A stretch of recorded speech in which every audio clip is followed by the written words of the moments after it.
Good morning, Tiffy and Bethy. Today I'm going to be doing a review on Elizabeth Cleghorn Gaskell's North and South. Now, when I said I was reading North and South and I was a big fan of the miniseries, this was not to be confused with the Civil War epic starring Patrick Swayze. Two completely different things. I'm doing English literature. This book was difficult to find anywhere. Not in Barnes & Noble, not in any of the bookstores that I've been in, and it was even difficult to find online. But I did get this for free on the Kindle, which is why I decided to read it on there. It is 6,000 pages on this in large type. Actually, Elizabeth Gaskell was familiar with the Bronte sisters, so it's around this same period. North and South is a story of just that. A northern man and a southern lady. I have some love and hate issues with this book. Probably a little more love though, and I'm doing this, I just finished the last chapter. I'm in such a romantic book hangover. So we start off the book with our main character, who is Margaret Hale, who is a young, lovely lady of a relatively wealthy upbringing. She's lived in Harley Street with her Aunt Shaw and her cousin Edith, who is just getting married. She's getting married to a man named Captain Lennox, and Margaret pretty much has to move out because she spent her childhood here with her aunt and her cousin, and she's moving to her parents back to this beautiful southern type of farmer's country type of village in Hillstone. I mean, everyone knows everyone, and if you didn't go to church on Sunday, they probably thought you died. So Captain Lennox has a brother named Henry Lennox, who's a lawyer, and he has his sights set on Margaret, unbeknownst to her. That stuff just kind of goes right over her head at this point. He makes it known to her that he would like to take her as a wife. She pretty much refuses him and is like, I like you as a friend. Sorry. There's this point in the book where the story really starts to set off on their journey to the north. Mr. Hale is part of the clergy, and he has to face this choice that really weighs on his conscience. He has to reevaluate his virtues. Overall, he decides to leave the church and move away to this town in the north called Milton. He's no longer a member of the clergy. He has to make an income somehow. So when he moves to Milton, his friend from Oxford, Mr. Bell, actually owns some property up there, and Mr. Bell becomes their landlord. So they move into this really tiny little house. And Milton is a very smoggy, very industrious town. It's cold, it's poor in most places. I mean, people are pretty much separated into the dirt poor and the filthy rich. This completely throws Margaret off, because where she comes from, if somebody needed help, like if they needed bread and water or someone was ill, she would just hop down the road with her little basket of fruit and spend all day at someone's house reading to them if they were ailing. This is what she tries to do with the people in the town, the poor people. They think she's a little bit crazy because nobody looks at them twice, but she's willing to help them out, whatever the cost. She's there in Milton for about 18 months, but it is really forced on her because she suffers a lot of hardship while she's there. But one of the best things is my favorite character, which is Mr. John Thornton. And ladies, keep your Fitzwilliam Darcys, because Mr. Thornton, he's like the epitome of the English gentleman dreamboat, let me tell you. Every part I read is just kind of like, oh, be still my romantic heart. Mr. Thornton, who is a master at this place called Marlborough Mills, which is a cotton manufacturer, he decides to take some lessons from Mr. Hale, which is, Mr. Hale, his source of income now is to teach students the Greek classics, Homer, Aristotle. Thornton is Mr. Hale's pupil, and they become friends. He is instantly smitten by Margaret, of course. Duh. There are some significant differences between the miniseries, which stars Richard Armitage, which really helps with me falling in love with Mr. Thornton. But even if Richard Armitage did play, and they didn't make a miniseries North and South, I mean, John Thornton would still be, like, the best character ever. Yeah, in the miniseries you think, oh yeah, he likes her, he's probably secretly pining for her. In the book, she really shoves it in your face, like somebody that has pictures of their kids in their wallet in your face, which I love, because you really, really understand his struggle to get her out of his mind and try to be this fine, upstanding businessman that he is. Thorntons have suffered a lot of hardships. John pretty much built his factory from the ground up, and he has honestly never thought of anyone or anything other than running his business. It's a young girl named Bessie who used to work in the cotton factories, but she can't anymore because she's ailing. She has cotton in her lungs. She's very ill all the time. But she becomes friends with her and her father, who is Nicholas Higgins.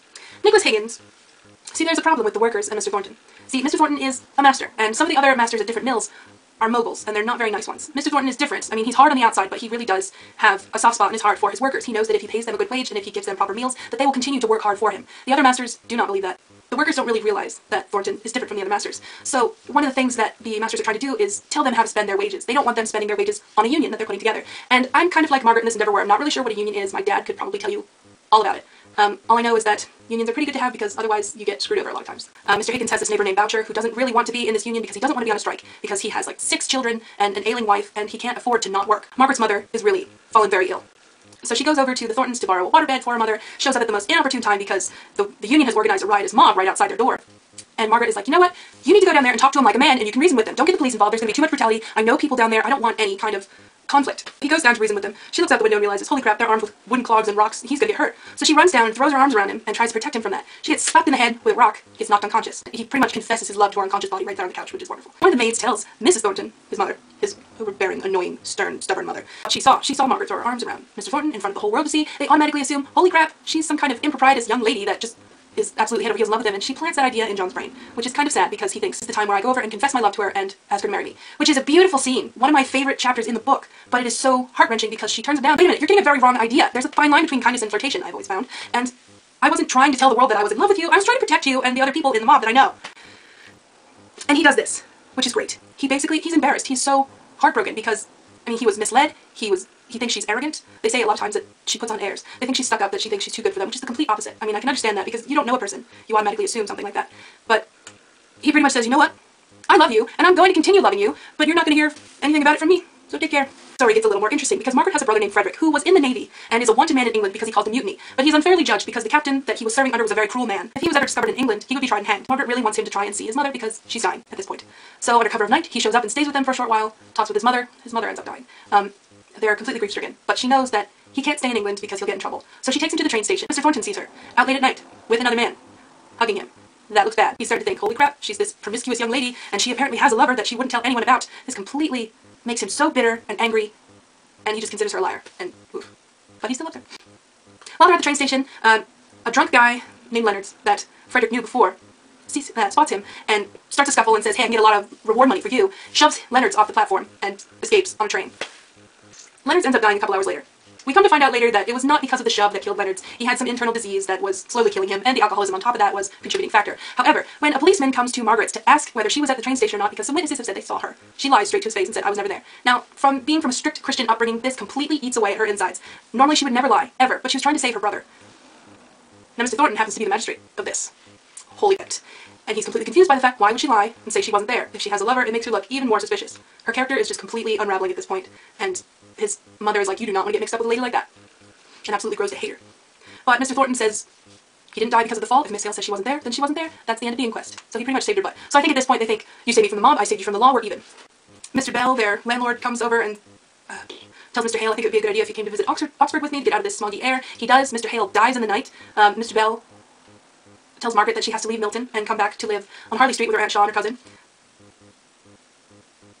I wonder if I'm skipping something. Meanwhile, Mr. Thornton is, Mr. Higgins, oh, I forgot. Bessie died too. I forgot, yeah, Bessie died. And Boucher killed himself. And his widow died too. So all of his children are orphans, so Mr. Higgins takes them up. And he doesn't have any work, so he goes by Margaret's instructions and asks Mr. Thornton for work. And he and Mr. Thornton, you know, kind of clash sometimes, but they both see the good in each other. And Mr. Thornton ends up building this big cookhouse for his workers so they can eat properly because he's actually seeing how poor they're living, which is a really good change. But at this point, he is just hemorrhaging. At this point, he is just losing money by the bucketful. He's pretty much penniless at this point because during the strike, he brought in some Irish workers who really don't know how to do the job, and they were so scared by the strikers that it was really just a big waste of money. He has too many orders that he can't fill. He bought way too much cotton that he can't use, so he's pretty much on the line of destitution himself at this point. While Margaret is in Harley Street, Mr. Bell dies and ends up leaving her a huge fortune. So, when she talks to Mr. Henry Lennox, who was the man who first proposed to her, he's a lawyer, and he's a little pissed off because she decided, no, I don't want to marry you, but I would like your help in some paperwork.